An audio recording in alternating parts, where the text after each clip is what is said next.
जी, आज बाबा ने कहा कि बच्चों को अथाह खुशी रहनी चाहिए कि बेहद का बाबा हमें पढ़ाते हैं, स्वर्ग का मालिक बनाते हैं। भाई जी, एक तरफ बाबा ये भी जानते हैं कि बच्चों ने 63 जन्मों में बहुत विक्रम किए हैं।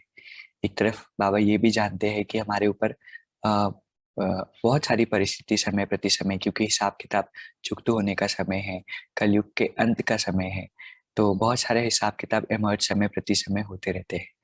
फिर भी बाबा ये कहते हैं कि बच्चों को अथाह खुशी होनी चाहिए। तो भाई जी, जब हिसाब किताब होते हैं तो कोई ना कोई सिचुएशन आती रहती है, तो कहीं ना कहीं खुशी गुम हो जाती है।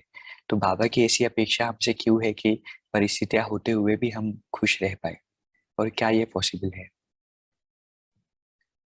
जी बिल्कुल। बाबा कह रहे हैं तो पॉसिबल तो है। ये तो 100% है। तो बाबा क्यों कहते हैं कि खुश रहो और तुम बच्चों को बहुत खुशी होनी चाहिए। और बाबा कई बार कहते हैं कि खुशी में तुम्हारे रोमांच खड़े हो जाने चाहिए। इतने खुश हो कि तुम्हारे चेहरे से, है ना, पूरे रोम रोम से वो दिखना चाहिए। तो दुनिया में तो बहुत दुख है। अगर हम देखें, हिसाब किताब चुकतू हो रहे हैं, कलयुग बीत रहा है, सतयुग आना है, तो सारे हिसाब किताब अभी चुकतू होने हैं। तो कैसे हम खुश रहें? जो ज्ञान को समझ जाएगा, जो ड्रामा के राज को समझ जाता है, तो उसके मन में ना ये प्रश्न नहीं आता कि ऐसा क्यों हुआ। देखो, दुख कब होता है या खुशी कब गायब होती है? या तो हम डरते हैं किसी चीज से, या किसी बात की चिंता है, या फिर जो हो रहा है हम कहते हैं कि ये क्यों हो रहा है, ऐसा नहीं होना चाहिए, मेरे साथ ही ऐसा क्यों हुआ। ये सब हमारी खुशी को गायब करते हैं।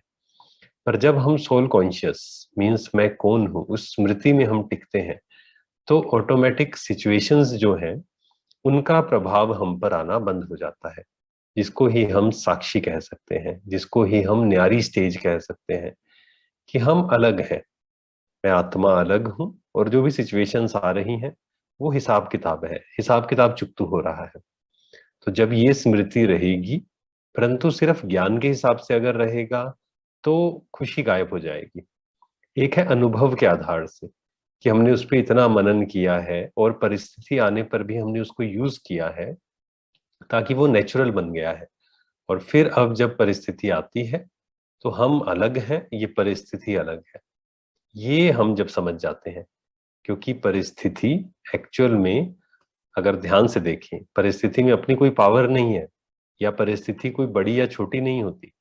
एक ही परिस्थिति है, 10 लोग हैं, उस परिस्थिति का इफेक्ट जो आना है, प्रभाव आना है, वो हर एक आत्मा पर अलग अलग आएगा। किस चीज पर वो डिपेंड करेगा? आत्मा की शक्ति पर।